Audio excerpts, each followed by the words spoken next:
जो बिहार की राजधानी पटना से सामने आ रही है। दरअसल लगातार अपराधी जो है पटना में बेखौफ नजर आ रहे हैं, आपराधिक घटना को अंजाम दे रहे हैं और इस बार नेता प्रतिपक्ष तेजस्वी यादव के आवास के ठीक बाहर गोली चलने का वाकया सामने आया है, जहां एक युवक को निशाना बनाया गया। दरअसल छिनतई के इरादे से युवक के पास अपराधी पहुंचते हैं और जब इसका विरोध किया जाता है तो उस पर गोली चलाई जाती है। घटना एयरपोर्ट थाना क्षेत्र के पोलो रोड के पास की। दरअसल तेजस्वी यादव ने ट्वीट कर सरकार को इसको लेकर के घेरा है और कहा कि आज मेरे आवास के बाहर गोली चलवाई गई है। एनडीए के राक्षस राज में सत्ता संरक्षित अपराधियों का मनोबल बढ़ गया है। दरअसल खूंखार अपराधी खुलेआम फायरिंग करते हुए घूम रहे हैं। सीएम, डिप्टी सीएम, नेता प्रतिपक्ष, राजभवन और न्यायाधीश आवास के बाहर हो रही है फायरिंग और खबरदार हो जाइए कोई इसे जंगल राज कहेगा तो। बिहार में अपराधी लॉ एंड ऑर्डर को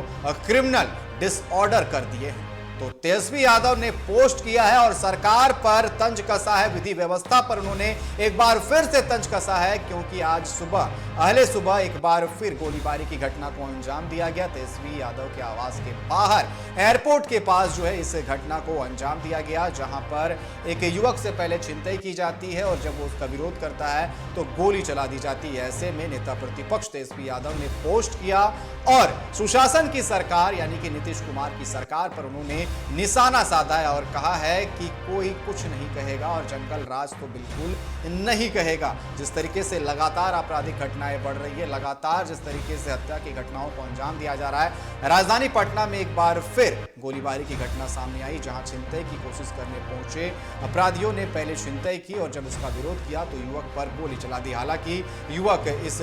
गोलीकांड में बाल बच गया, लेकिन अब सवाल उठ रहे हैं कि राजधानी अगर सुरक्षित नहीं है, जो पौष इलाका है जहां नेता प्रतिपक्ष रहते हैं, सीएम रहते हैं, सीएम आवास के बाहर इस तरीके से आपराधिक घटनाओं को अंजाम दिया जा रहा है, तो बिहार की आम जनता कैसे खुद को सुरक्षित महसूस करे।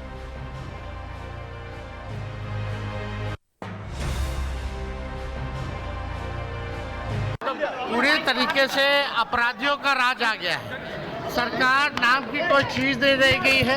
मुख्यमंत्री का इकबाल खत्म हो गया है। प्रशासन में कार्यजगता आ गई है सरकार में। इसमें ये जब हमारे घर के बाहर गोलियां चल रही है उस वीवीआईपी इलाके में,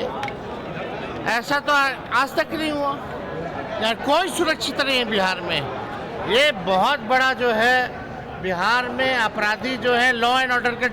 क्रिमिनल डिसऑर्डर कर दिए हैं और ये AK-47 वालों को तो नीतीश जी नियम बना के जेल से बाहर निकलवाते हैं, गोली चलवाता है। जो AK-47 रखता है उसको मुख्यमंत्री का इकबाल खत्म हो गया है। इस लाइन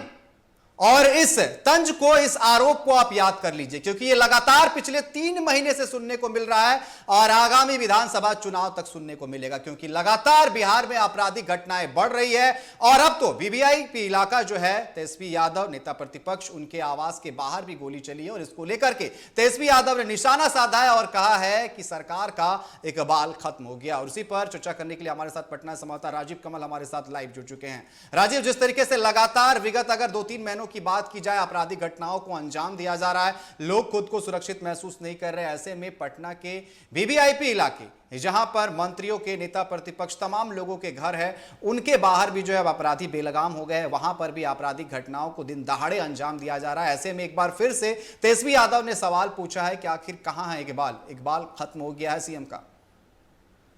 देखिए निकेत, बता दें कि ये एक पोलो रोड है। पोलो रोड का मतलब यहाँ बगल में ही आपको अगर पूरा परिसीमन बताएं कि बगल में एयरपोर्ट पड़ता है और वहीं आपको तेजस्वी यादव नेता प्रतिपक्ष के आवास है, बगल में जज का आवास है और बगल में बहुत सारे मंत्रियों का वीवीआईपी इलाका है। पूरा एक तरीके से कह लीजिए कि सुरक्षा, मतलब बहुत कड़ी सुरक्षा के बीच की घटना। लेकिन ये जो घटना जहां हुई है वो आपको बता दें कि सुबह सुबह की घटना हुई है। एक पोलो रोड स्थित ये आवास होता है, यहाँ नितिन नवीन का भी आवास है, तेजस्वी यादव का आवास है, हाईकोर्ट के बड़े जज का भी ये आवास है। तो यहाँ सुबह सुबह की ये घटना है कि एक बाइक सवार जो आते हैं और ये राहुल नाम का एक लड़का है, बताया जा रहा है, जो अनुमंडल अन्नू कुमारी है, अनुमंडल पदाधिकारी हैं, बकायदा वो पूछे तो उन्होंने कहा कि एक राहुल नाम का लड़के को कुछ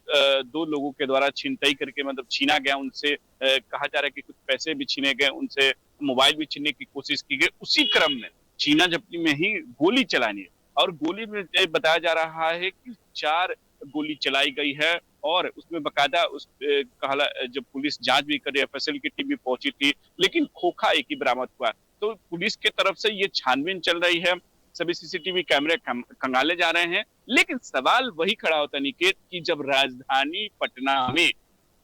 वो भी सबसे संवेदनशील इलाका, वीवीआईपी इलाका, एयरपोर्ट का इलाका, वहां नेता प्रतिपक्ष का आवास, वहां मंत्री अशोक चौधरी से लेकर नितिन नवीन, तमाम बड़े नेताओं का वहां सबके आवास हैं, सचिव के भी है, मुख्यमंत्री राजभवन सभी के, तब भी गोली चलाना एक बहुत बड़ी एक तरीके से वो और एक संदेश देता है कि किस तरीके से लॉ एंड ऑर्डर की स्थिति बनी है। और वही एक बात आपको पिछली बार दर्शकों को भी बता दें कि जो हमने दिखाया था कि जो नए एसएसपी को बदला गया, इसी कारण से बदला गया। अवकाश कुमार थे, उनको हटाकर दूसरे पूर्णिया के एसएसपी को लाया गया है और उसके बाद स्थिति पदभार भले उन्होंने संभाल ली है, सब कुछ हो गया, लेकिन पटना राजधानी में अगर खुलेआम अगर कोई गोली चला रहा है, पिछले दिन के भी आपको याद करें बोरिंग रोड इलाका होगा, दर्शक हमने खबर दिखाई थी, वो इस तरीके से किस तरीके से वहां गोली चलाई गई थी, खुलेआम गोली चलाई गई। तो इस तरीके से अगर गोली चला रही है, भले वो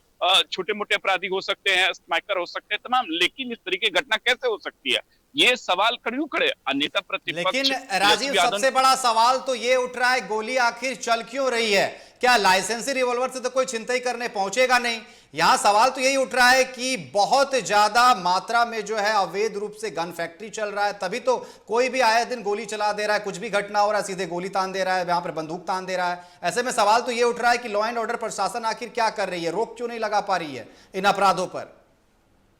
जरूर आपकी सवाल वही सही सवाल है, लेकिन बात यही है कि देखिए ये जांच का विषय है कि बंदूक कहां से आते हैं, किसके साथ आते हैं, लेकिन राजधानी में वो भी वीवीआईपी इलाका, वहां गोली चलाना वो भी इस तरीके से तो एक सवाल जरूर खड़ा होता है, क्योंकि देखिए वहां अगल बगल वहीं से एयरपोर्ट होते हुए मुख्यमंत्री आवास और राज्यपाल भवन तमाम जगह जाना होता है, वही नेता प्रतिपक्ष, और वहां इस तरीके के गोली चलना, और जज का भी वहां सरकारी क्वार्टर है और यहाँ नेता प्रतिपक्ष का भी है, मंत्री का, तभी उसमें गोली चलाना सवाल जरूर खड़े करता है। यहाँ तक कि डीजीपी ने बकायदा कुछ देर प्रेस कॉन्फ्रेंस किया था, बकायदा ये भी कहा था कि हम सबको चिन्हित कर रहे हैं, जितने भी अपराधी उनको चिन्हित किया जाएगा और जो भी अवैध संपत्ति हो उनको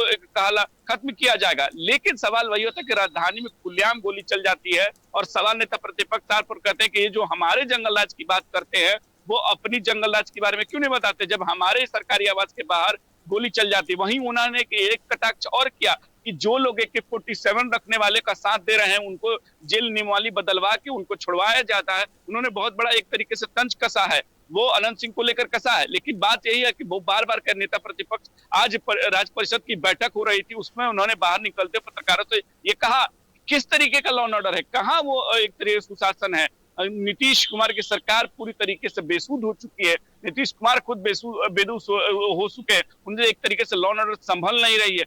साफ तौर पर नेता प्रतिपक्ष ने इस सवाल को खड़ा किया और बार बार कहा कि देखिए जब हमारे सरकारी आवास के बाहर गोली चल रही है तो सोचिए आप वीवीआई इलाके में गुजरे तो बिहार का क्या हाल है, और बिहार के लॉ एंड ऑर्डर की स्थिति अब बताने की जरूरत नहीं पड़ रही है। जब हम लोग हमारे बगल में सुरक्षित नहीं है और हमारा क्वार्टर सुरक्षित नहीं है, वीवीआई इलाका सुरक्षित नहीं है, तो फिर तो आम आदमी का बात ही छोड़ दे। तो एक बहुत बड़े चुनौती जरूर है और नेता प्रतिपक्ष सवाल जो खड़े अगर तेजस्वी यादव कर रहे हैं तो उसके सवाल जरूर सरकार को और प्रशासन को देना हो चाहिए, क्योंकि देखिए सवाल यही है कि वीवीआईपी सबसे भी संवेदनशील इलाका है, वो इलाका पड़ता है, और इसमें अगर इस तरीके से गोली चलाना, तो अगर नेता प्रतिपक्ष या चाहे विपक्ष सवाल खड़े कर रहा है तो इस पर कहीं ना कहीं संवेदनशील होना होगा और सरकार को जरूर होना होगा, प्रशासन को भी होना होगा, क्योंकि उसके चलते एसएसपी को भी बदला गया, तमाम उस पर प्रशासन फेरबदल किए गए, लेकिन उसके बाद भी इस तरीके की घटनाएं घट रही हैं तो सवाल खड़े होने थे निकेत। उसी सवाल को लेकर नेता प्रतिपक्ष चाहे विपक्ष जी बिल्कुल सवाल खड़ा होगा, क्योंकि मसला बहुत बड़ा है और लगातार आपराधिक घटनाओं को अंजाम दिया जा रहा है। अब तो वीवीआईपी इलाके में भी दिन दहाड़े गोली चल जा रही, तो विपक्ष सवाल पूछेगा ही